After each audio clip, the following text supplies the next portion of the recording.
yours, waiting on the sexy flow. Come get it all, are you gonna make me yours? Waiting on the sexy flow.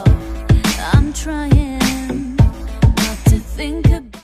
खाला नसरीन बताती थी कि अब से 25 बरस कबल एक चांद रात को जबकि वो अपनी बहन के साथ ईद की ख़रीदारी को निकली थी, गली के नुक्कड़ पर बनी मस्जिद की दीवार के पास इनको किसी छोटे बच्चे के रोने की हल्की सी आवाज़ सुनाई थी। पहले तो दोनों बहनों ने कोई तवज्जो न दी कि इनकी बच्चियां भी साथ थी, लेकिन जैसे ही कदम आगे बढ़े तो आवाज़ तेज़ सुनाई दी, तो तभी कदम ठटक गए। आवाज़ पर कान लगाए, दीवार के पास एक छोटी सी टोकरी रखी दिखाई दी, इसमें से रोने की आवाज़ आ रही थी। तभी खाला ने कहा, अरे कसम खुदा का, ये तो कोई गलत माजरा लगता है, जल्दी से निकल जाओ यहाँ से। लेकिन उनकी बहन ज़रीन वहीं रुक गई, बोली, आपा खुदा का खौफ करो, तुम्हें कुत्तों के भौंकने की आवाज़ें आ रही हैं कि नहीं? अभी हमारे इधर से निकलने की देर है। ये वहशी गोल की सूरत में आकर इस टोकरी में रखे हुए फूल से बच्चे को नोच डालेंगे। कम से कम किसी को इत्तला ही करते चलें कि कोई मेहरबान इस नन्ही जान को उठा ले। पागल हो क्या? जिस किसी को कहोगी पहले तो वही लोग हमको धर लेंगे कि खुद तुम लोगों का ये किया धरा है। जवान बेटियां हमारे साथ हैं, ऐसा गज़ब न करना। ऐसी ही ममता जाग गई है और खुदा का खौफ सता रहा है तो खुद उठा लो इस पाप की गठरी को और घर ले चलो। अल्लाह जाने किसका पाप है और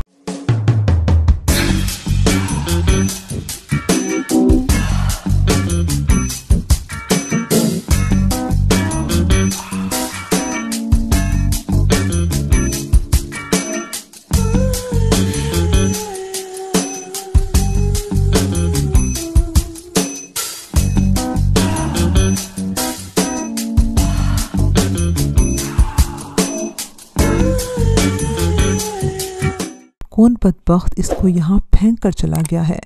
इशा की नमाज अदा हो चुकी थी, अब यहाँ नमाजियों के आने का भी कोई इम्कान न रहा था।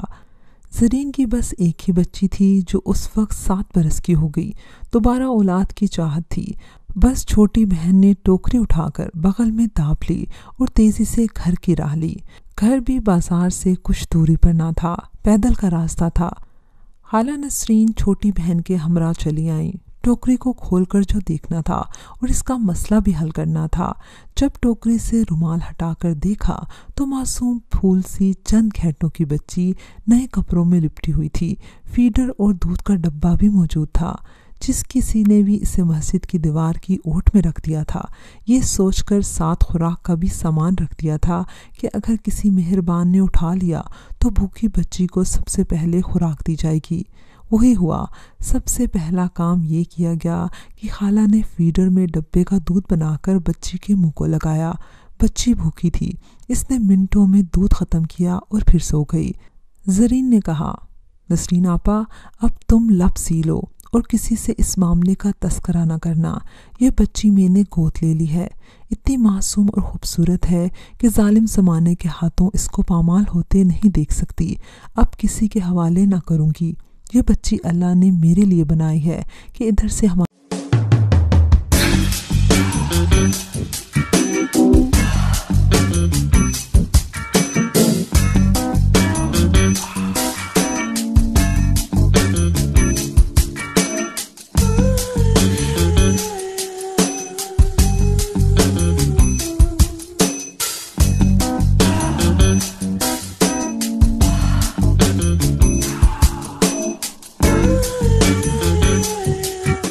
गुजर हुआ और मैंने इसे उठा लिया।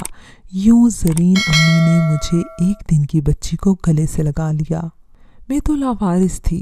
मेरे वारसों का इंतज़ाम मेरे रब ने खुद किया था कि इसको मेरी ज़िंदगी रखनी मकसूद थी। ज़रीन अम्मी ने मुझे बहुत प्यार से पाला।